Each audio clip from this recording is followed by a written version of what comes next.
90% of the time you're in the plane, it's flying itself, right? And the pilots are there in case of emergency, essentially. But I mean, the fact that our system for aviation works pretty well, I think it speaks volumes to how far we've come with computer-driven technologies that fly those planes. So I think we're getting there with cars. The sooner the better. I think it will definitely impact commute times in a positive way, I would hope. Having less cars on the road is obviously going to help all of us in terms of that commute time. And if we're spending less time commuting, we're probably spending more time working, or we're spending more time with our families and less time frustrated behind the wheel. So look, I'm looking forward to the advancement of it, and I'm a believer that it's going to make less errors, if not the same amount as we see with human errors. So one of the reasons that we've seen in the industry, because if you look back a couple of years, people have been saying, like,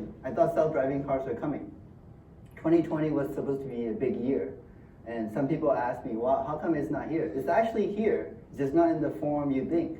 Because it turns out, we have a joke that human driving and paying attention, distracted driving, making human ability go down, that self-driving will surpass even if it makes no advancement. But in fact, it's going up. But the biggest reason is actually kind of like the recent Boeing situation. If you look at the safety and amount of public perception and how safe it has to be, self-driving cars are on the level of airplanes and not really comparative to real human-driven cars. So that's part of the reason why the rollout is taking much longer, and it should for that safety reasons. And when we want to entrust something, we want to make sure everybody feels safe. So in order to make that happen, as Rishi Kumar had pointed out, there's loads of data, and each car is like generating petabytes of data every day. So what should we do about data, Rishi?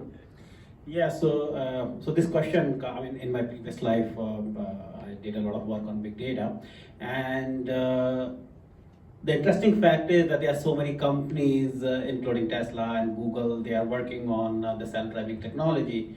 And this is a global AI conference, so all of you know the rule, and the rule is, or the mantra is, the more data beats better algorithms.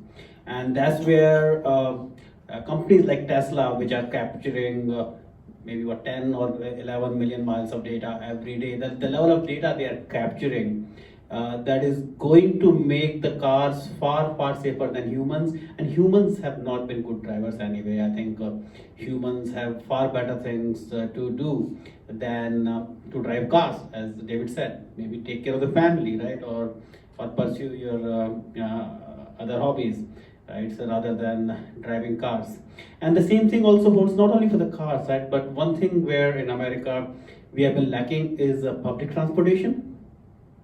And that's where I think a lot more needs to be done, because public transportation, the good part is that people don't question that whether the public transportation is going to be self-driven or not. Look at the airplanes, right? Most of the time they are in the autopilot mode, right? When the trains are going to come, for example, Hyperloop, nobody even questions. So it's been 7-8 years since the Hyperloop paper has come. Nobody ever asked even once whether it's going to be by the whether there's going to be a driver there or not. So I just wanted to continue what Rishi Yadav was talking about in terms of transportation, the evolution. So clearly we are talking about autonomous cars, but also systems like the Hyperloop. So Elon Musk actually has built a tunnel in Southern California below SpaceX, 1.2 miles. And in 2018 December, I was actually there when they were doing the tunnel opening. And I actually took a ride underneath the tunnel. I mean, this is a fabulous concept at a price of 10% per mile of a bullet train.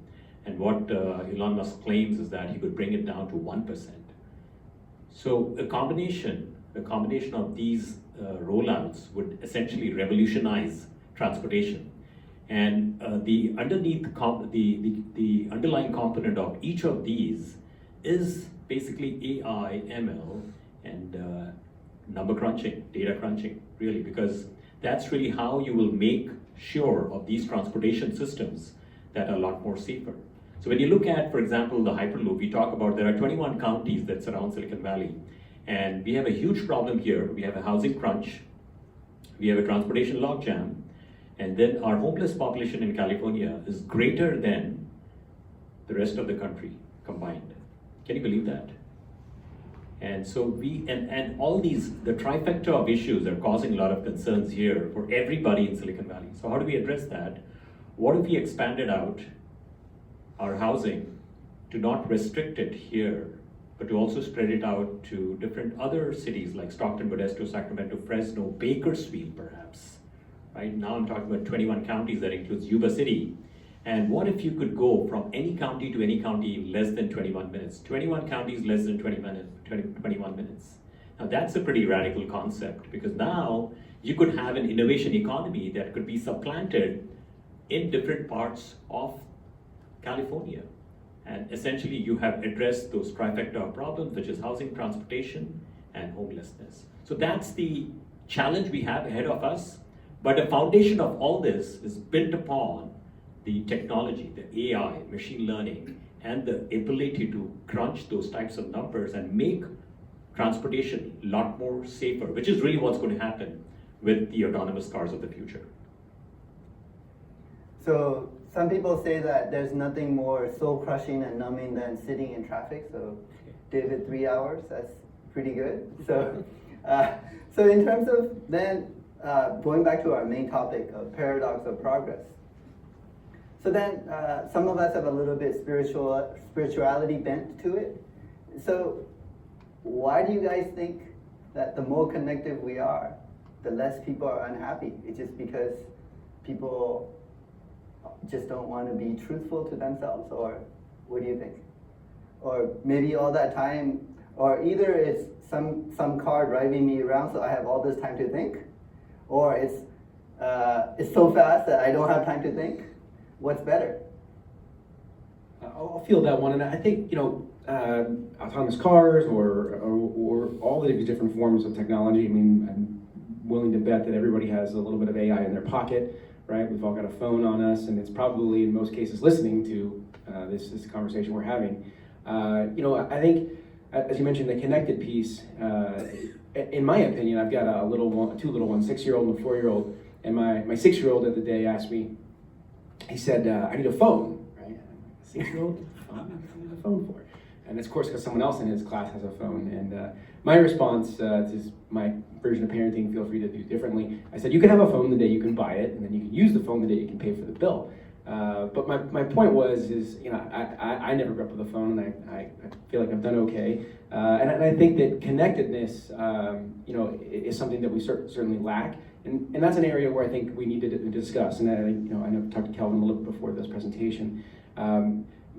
As we progress and as we consider the paradox of progress, we really need to think about how some of these technologies, AI in particular, could impact our well-being and as a whole, right? I certainly I try to protect my kids to some extent from the screen time and whatnot. Now it's difficult because I love Alexa and so do they. So they're always interacting in that capacity. But it's something we definitely need to think long and hard about. I mean, I think there's some areas like autonomous cars where there's enough data, to Rishi Kumar's point, where I think we're in a safe place. But I think some of the other impacts that we need to consider is the connectivity or maybe lack thereof. So do you also count screen time and hearing time for your kids? Because I know, so one of the articles that came out is almost all the tech leaders in Bay Area or Silicon Valley don't allow their kids to use any tech. I get they don't have any iPods or anything like that to plug into their phone or their ears at this point. But yeah, we definitely try to limit it as much as possible. The exception is if we're on an airplane and they get an iPad for sure. So what do you think, Rishi?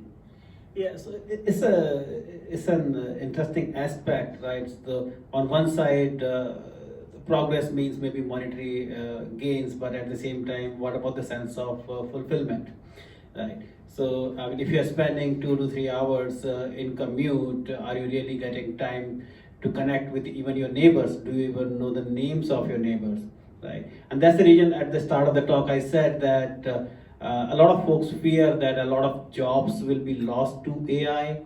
But the question is it a good thing or it's a bad thing, right? What if, and that's what maybe Rishi Kumar can also chime on that Andrew Yang's proposal of universal basic income.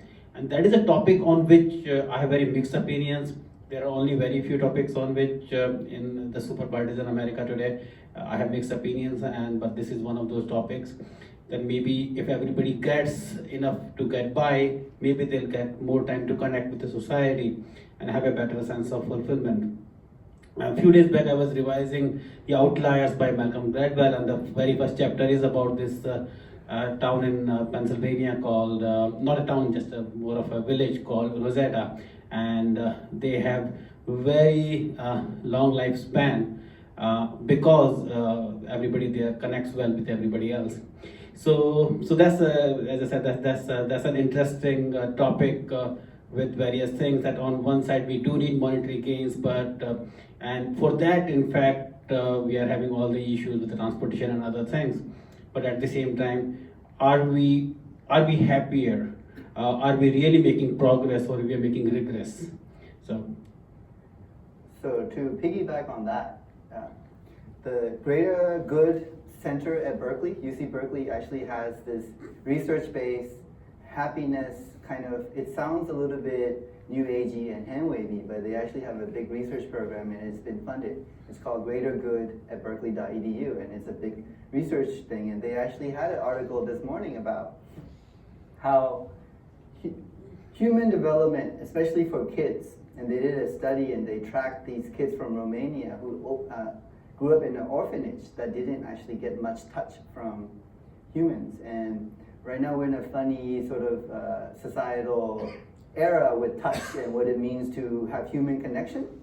But it turns out that these kids were lacking touch during their development years, and they actually fell behind. And it was a very essential part of human growth to have this experience, to have not just caring from sort of, let's say, verbal communication, but that touch and that feeling is that thing. So that's why a lot of people say that a lot of our younger generations actually have learned to not understand human communication and cues. That's come for a lot of this debate about consent and things like that, because they've only ever interfaced someone through some sort of screen. And that's way different. So maybe you can take that one up about why this is a sort of a bigger thing than just tech, no tech, you know. So that's a really good point, Kelvin, and it got me thinking. So let's look at Facebook.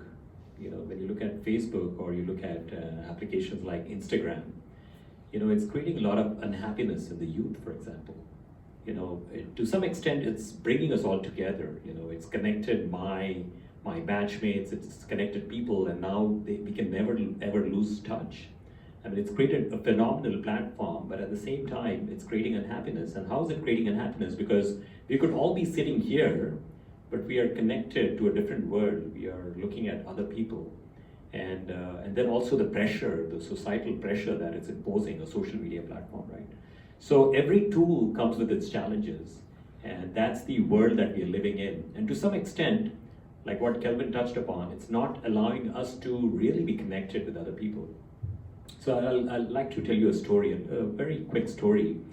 But you know, in the city of Saratoga, in my first term, we had an issue with burglaries. You know, we have about 12,000 households, and we used to have about 50, 60 burglaries a year. And then it kind of started spiking, and it went all the way to 130 burglaries. It almost doubled. So that's when I said, let me jump in and see what I can do about it. That was probably my second year on the city council.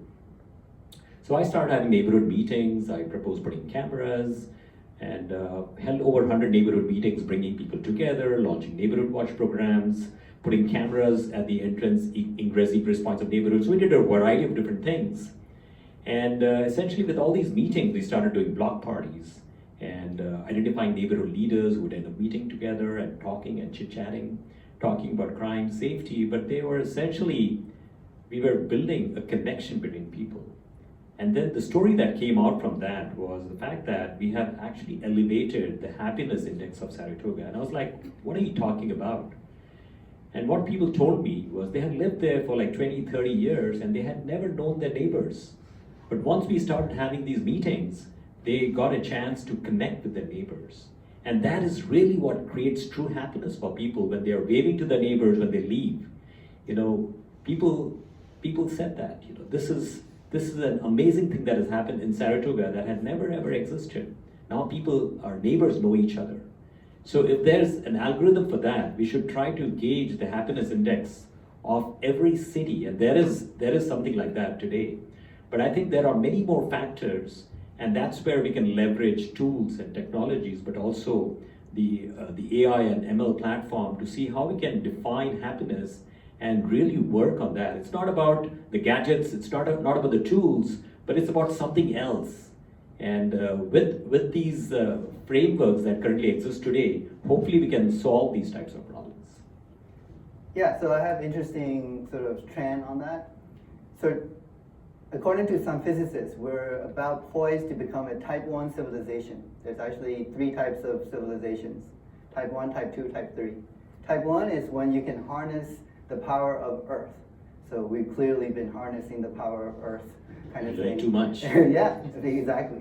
But the other flip, one of the indicators of a type 1 civilization is that distance is somewhat meaningless. So if I were to go back to 10 years ago, being from Southeast Asia, to call them or whatever, it costs like $3 a minute, and it's a big ordeal to call Southeast Asia.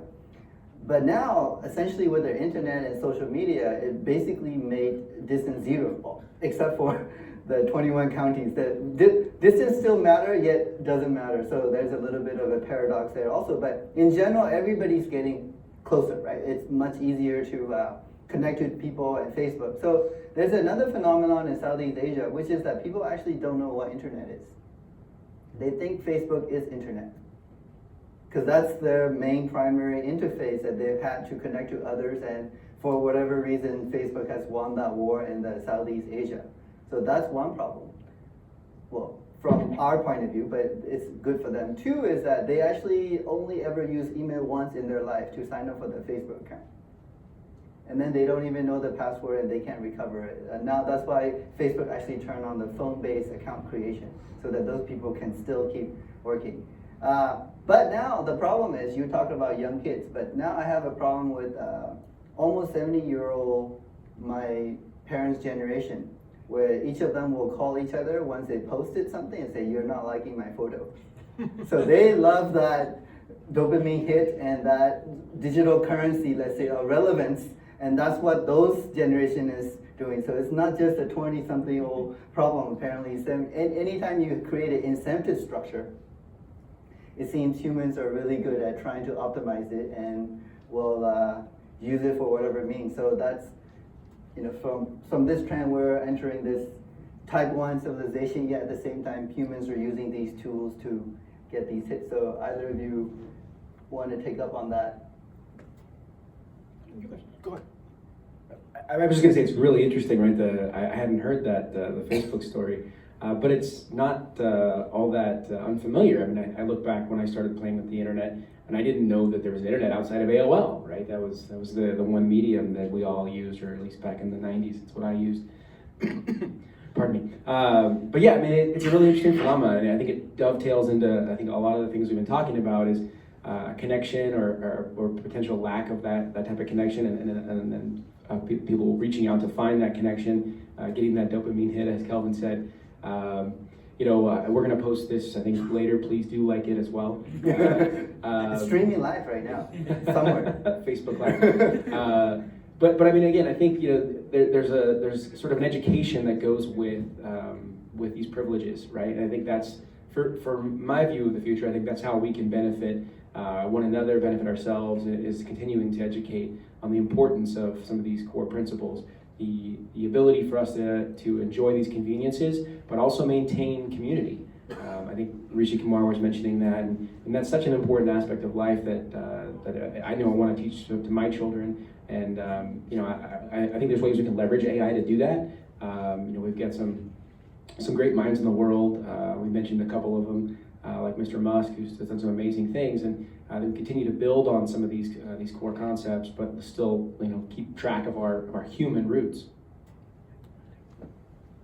So, to just continue what David was talking about and Kelvin, essentially when you look at technology, sometimes we kind of get sucked into the magic of it, and we are in the trenches, and that's the reason why my dad would tell me, oh, you haven't liked my post yet, because you are kind of like, it's a different mindset that technology brings for you. And so to some extent, what I believe is this, right? If you step away from it, it's just a tool. And what is the value of a like or not having a like, right? But we kind of get really, it becomes a world of glamour of some sort, right? To get those likes. So what we really need to make happen is to get away from that mindset. And how do we do that? I think there needs to be sort of like a change management training when it comes to technology, when it comes to social media, when it comes to autonomous driving. For example, where there was an accident that happened in San Francisco, and somebody took an autonomous car or was renting a car, and then they started driving, but there was no training conducted prior to that. So what my wife and I were talking about was the fact that if somebody is going to be renting an autonomous car, then you better have like an hour-long training before. Like we rented an RV in Alaska, and we had to watch a video for like 2 hours or an hour, I don't remember, it was too long, but just so that we were safe with that RV, right? So with every technology, I think this is very important. We need to provide some tools of training that will make sure that it's leveraged in a proper manner, and that will also ensure that it doesn't create unhappiness. Because to some extent, what's going on in Instagram right now with the youth, I don't think so there's a solution out there. I mean, this is causing a lot of anguish, and we are really not dealing with that, and that's so sad. That is really sad, and that is something we need to start looking at in a very, very serious way, because that will really shift the world and really create that happiness that Kelvin was talking about. So let me ask you a follow-up question on that. In that one of the predictable problems that AI and the future of work will bring is, with all this automation, we can say that people will be, let's say, one version of the future is you won't have to do much mundane work. You'll actually have a lot of free time and things like that, right?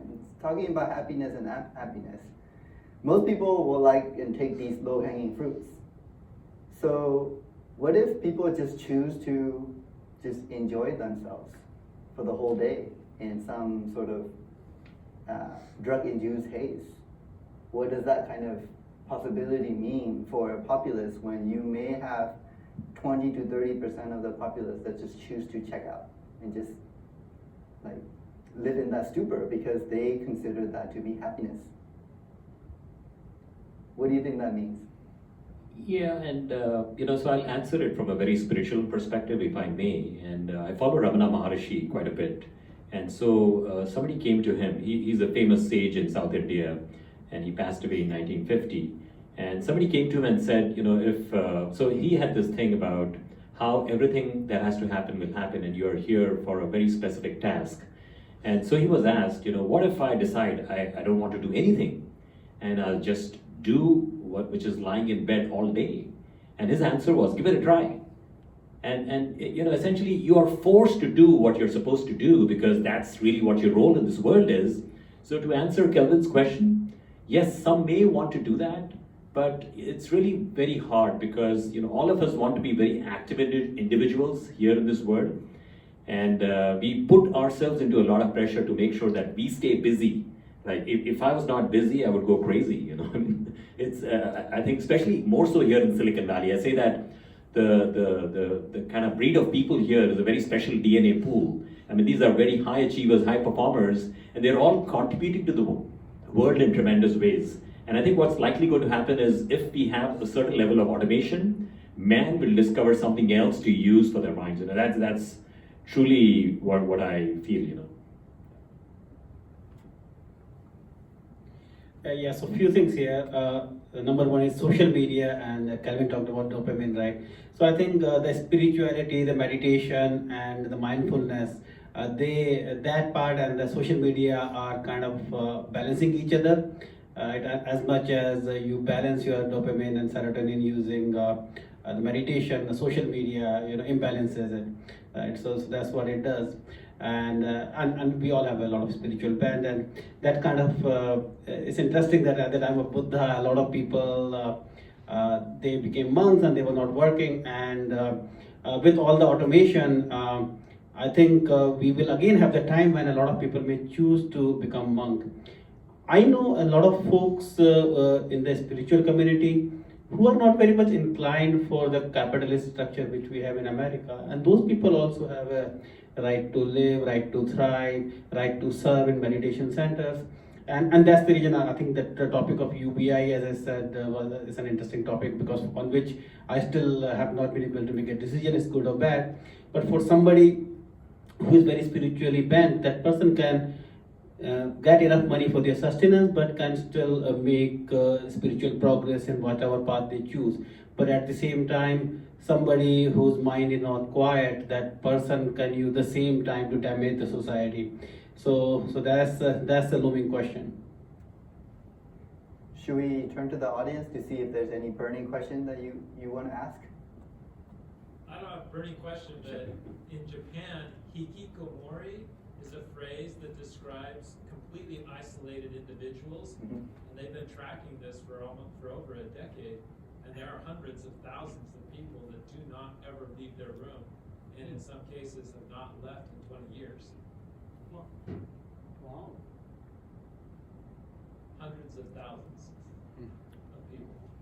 Yeah, and they're the It society. is in their government recognized as a social issue, as a problem. Yeah, and Japan has one of the worst birth rates, and in terms of stagnation and things like that, right? They have a lot of worrying trends there, but that's also why if you ask any Japanese researcher, they will always say the future is in robotics, and they waited long enough. Now they're going to be right. But I think that because I think that's, and I think it's one of these things where, as a tech person, we tend to fall into this trap that tech will fix it. Tech, I think, is really good at scaling solutions, but it's not necessarily the solution. Like if they're missing the human touch and things like that, maybe the solution, some people will think, is just put them in VR. Then they'll be forced to interact, and if it's real enough with tactile feedback and interaction. But obviously, we all know that, well, unless you really get really good and you get into this matrix territory, that if you don't know and it's good enough, then maybe it will be good. But the Matrix 4 is coming out soon, so we'll see what they say about that. But in general, I do think that there are some forerunners that you can look at these data, and that's why I think, again, the paradox of progress and the Japanese, they were so successful, but then they're so stressed. If you looked at any study about the Japanese society with their work-life balance, those career workers, how many hours that they have to work. And I saw a documentary recently, even now, the Japanese women are forced to work, and there's a lot of suicides there on that, and the pressure that they're under to succeed and to basically not exit that rat race. Yet at the same time, that human connection is gone. And if you look at the way that they use cartoons of magma and the kind of graphic kind of thing, is like they're also that they seem to not be able to reconcile these things. Like there's all these symptoms of the fact that they can't just make basic human connection, and they think it's too inefficient. So even though that stress out office worker is working all these long hours, they don't go home after. They go to a bar hostess.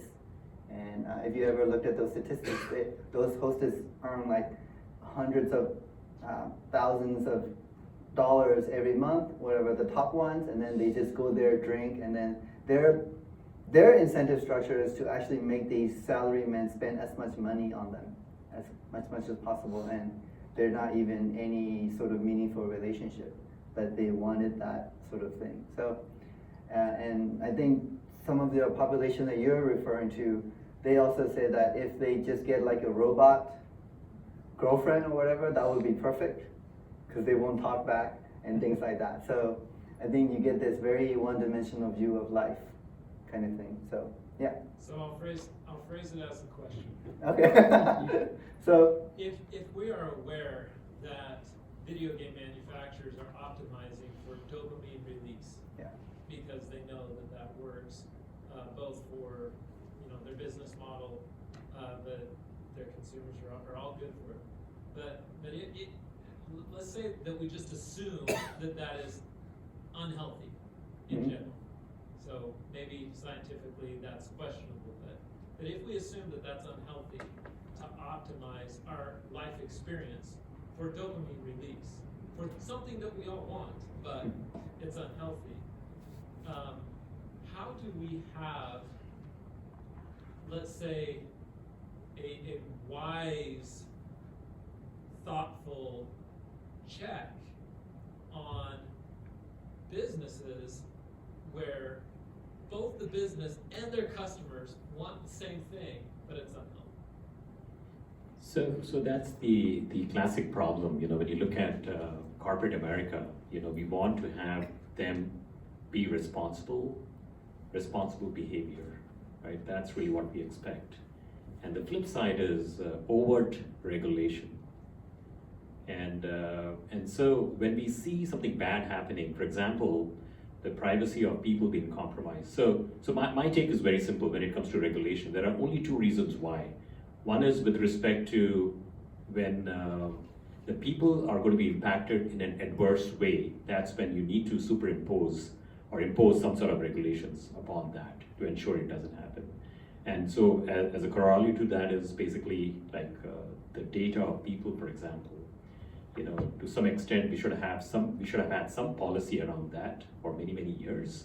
And that's the challenge that government and policy-making bodies have to ensure that they are cognizant of these types of people problems and they are acting ahead to ensure that it doesn't happen. So very simply stated, it's up to corporate America to be responsible, and just because there is money to be made, we should not be making those, quote, improper choices. Because at the end of the day, it's a business model, you are there to make money, but at the same time, there has to be sort of like a social responsibility that startups need to have. And this is again part of the culture that we need to define here in Silicon Valley. That has truly never ever happened in Silicon Valley, and it's time we started this process. Let's say, for example, when we have an innovation center, an incubation center, this should be part of the mantra that we are educating these startups so that they are making the right choices. Hope I answered your question. At Davos today, there was actually a new phrase that came out. It's the companies, the CEOs are talking about not shareholder capitalism or shareholder responsibility.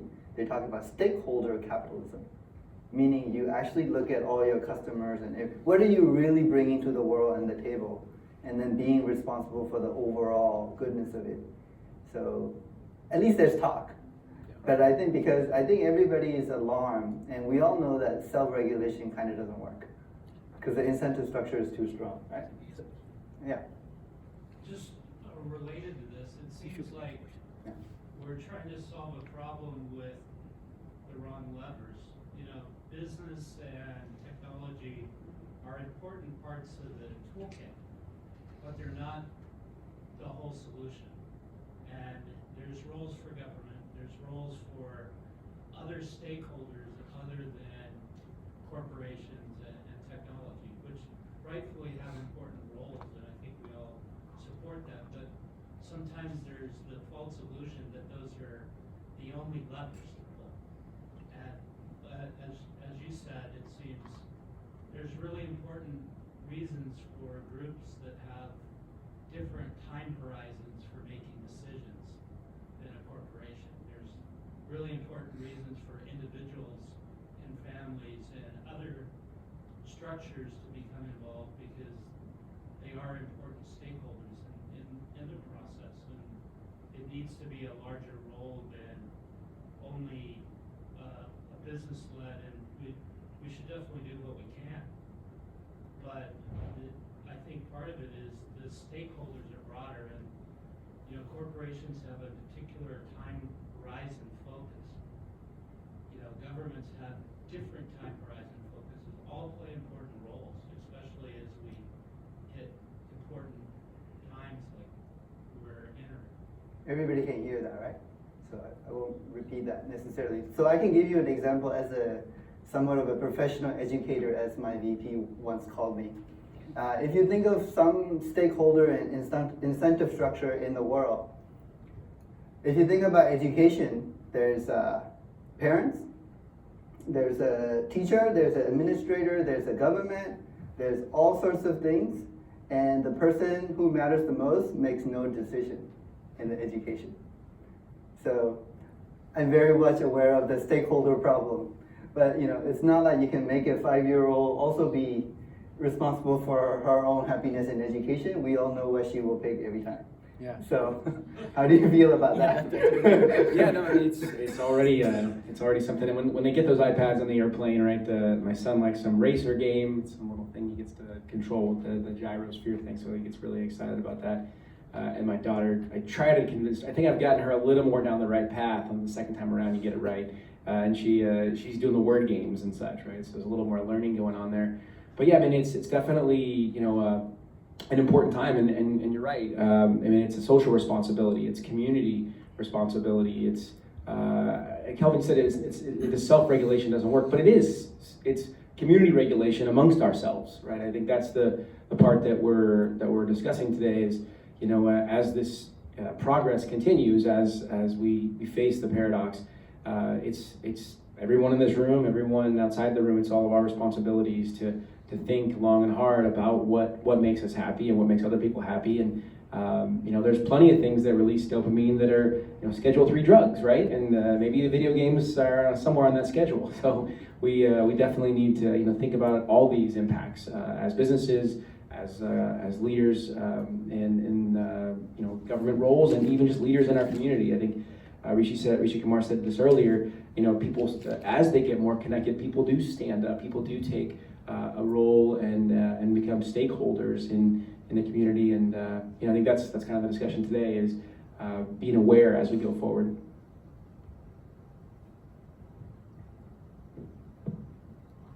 Any other questions? Yeah. I know we're getting close to 7. So I had a quick question, given that there's interest in, you know, automated driving and also regulation. So it's now algorithmically possible to generate, you know, instances which will misclassify, you know, data into, well, it's essentially arbitrarily misclassify data. The question is that going to impact the legalization and social acceptability of, you know, fully automated driving or not? Do you mean like deep fakes kind of things, or? AI bias, something, I never heard that before, but. Not bias, I mean, so to put it in more concrete terms, under relatively modest assumptions, if you have a, you know, handwriting recognition algorithm, and you're recognizing it as a 0, I can give you data that can essentially misrecognize that as anything from 0 through 9. And I can algorithmically generate that. I see. They're usually called adversarial examples. Yeah. So you try to fake it. Essentially, I can algorithmically generate adversarial examples that will misclassify arbitrarily. Mm-hmm. So you know, the stray examples that you hear of stroboscopic light flashes crashing a Tesla can in fact be, you know, not so random. Mm-hmm. You know, so the issue is how does, so clearly, you know, this is not a routine occurrence, but you know, examples of, say, in the car driving case, as you might be aware, something like a stop sign, if you have enough patches there, is interpreted as a 45, you know, miles per hour sign. So, you know, while that's not a day-to-day occurrence, that's now algorithmically possible to misclassify, right? And can also accidentally occur. So the issue is, what kinds of applications will this actually materially affect? So I should repeat the question. You guys can take it. It's if the data can be generated to purposely fool some algorithm or deep learning model, and that's an attack vector into it. What are the applications that's one vulnerable to it? And I would guess that your intention is what can we do about it? Yeah, in fact, the first part I would slightly amend to say that, now you can algorithmically generate this bad adversarial example. Mm-hmm. So you're saying the attacks can be automated much. That's the key. Correct, I if I see. want. Yeah. I mean, subject to modest assumptions about the mathematics. It's a complex question, but if I understand it correctly, if we have to go through the QA case studies, and we have to account for every single eventuality in terms of how you're designing robust algorithms to ensure the safety of the driver. That's my short answer to a long question, if I may say. But essentially, the danger though is we tend to roll out technology too fast, and it's only later we start making the corrections. And so.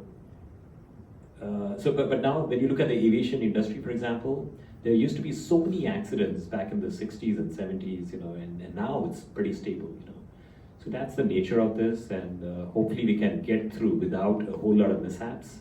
It's important for us to get to that level with our autonomous cars, and there will be some, call it collateral damage maybe, and can we minimize that by really adjusting the kind of case studies we need to ensure that it's battle tested. I think that's really what needs to happen. I think I would just add briefly, and I think that Rishi mentioned this earlier. Rishi Yadav said that more data is better than the best algorithm, right? And I would think that if focusing on the example you gave, the adversarial example, whether I wasn't quite sure if the question is it's generated by bad actors or if it's just by erroneous data essentially through these algorithms. But in either case, the more data, I think better, and more data will prevail. If the driver was driving the car, not the car driving itself, and the stop sign had been modified or for whatever reason appeared to be a 45-mile-an-hour sign, there's other data points, right, that hopefully the car is leveraging, other cars around it. As we get more and more autonomous cars driving, we have more and more data on the road. There's probably, in the stop sign case, lettering on the ground the car could use for that data point. Yeah, so let me perhaps clarify this. There are mathematical results which say that this has got nothing to do with ingesting more data. It's saying that I can generate these adversarial examples that will cause misclassification, period. Okay? So that's kind of a fact under modest assumptions, as I said, there's caveats. Right? So no amount of sort of QA or other things is going to sort of avoid this fact. Yeah. Of course, we have accidents in manual driving. Right. So that doesn't stop us from driving cars. Yep. And I guess the automation of driving is, most people will agree that it is more tougher to sort of legally and socially accept it rather than the technological challenges. Could we discuss that because of the lot of people who probably want to Yeah. go home? Sure, so yes, Well, just let me- Over a cup last few of bites. wine so that you are in the same mode. Yeah, so I think what I think he's talking about is also the rogue agent problem, right? I remember 25 years back when I heard about a computer virus first time, I was like, why would a computer have a virus, right? And then I was told because there are humans who write the computer programs, and so a computer program itself cannot have a bad intention, but humans can. And I think the same thing can happen here in terms of even autonomous cars, right? Or any algorithm, right? So somebody can trick the algorithm. Even not only the people, it could be nation states, it could be anyone, right? It could be terrorism. So I think that would get to more, as much as I do not believe in regulation, I think that comes to the point which Rishi Kumar is making, that if there is a harm which may be caused to a lot of people, then the regulations have to kick in. So, and I think that would be probably a good stage in which the autonomous driving technology becomes so mature that it needs to be lightly regulated. Now, how much it needs to be regulated, at what point, I think that will keep on being iterated and being improvised with time. So for me, let me recap. It's essentially that paradox of progress. As the tools get more powerful, it actually takes way less to disrupt it. That's exactly what creates that paradox. Like we're trying to hack humans and it's unintended consequences. So one of the ways that I like to cap these kind of panels is that as human in society, we can't really help but make more powerful tools. The only way I think we can combat it as an educator is that we can only create humans who can wield or use those powers responsibly. Otherwise, you can crash the whole thing easily. That's just the nature of the beast, I think. Thank you. With that, I want to thank the panel, distinguished panel, and good topics that was brought in, and good responses. And this is a balanced approach that you took. That's what I like, more than this way or the other way. Thank you a lot, and thank you for those who stayed here. And you are welcome to continue discussions yourselves on your own risk of going home and your spouse is saying, "What were you doing so late?" Okay, thank you. Blame it on traffic. Blame it on traffic. And we're going to meet tomorrow. And we have a pitch competition that I'm going to moderate and run like last time. I am actually interested in making politics for the campaign. I was almost not on this.